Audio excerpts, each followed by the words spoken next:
Welcome back to channel. Today I went Aldi to check special buys and what they have got new in the store this week. There are plenty of best deals this in their entire shop, and I think they so superb on price, and some of them are must-have products.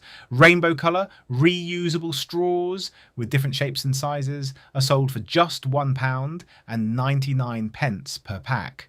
One of the must-have products are their pet hair removers. With these you can say goodbye to stubborn fur in seconds and hello to a home that looks hair-free, which are again super cheap.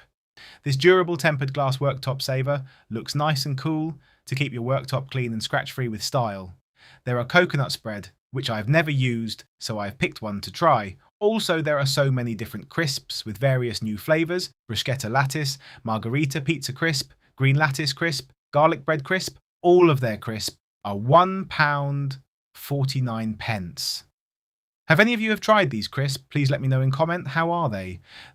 They're a colourful, soft, textured and hand-woven chindie rug can add style to your room, which are just £7 and 99 pence. And these are approximately 70 centimetres by 130 centimetres.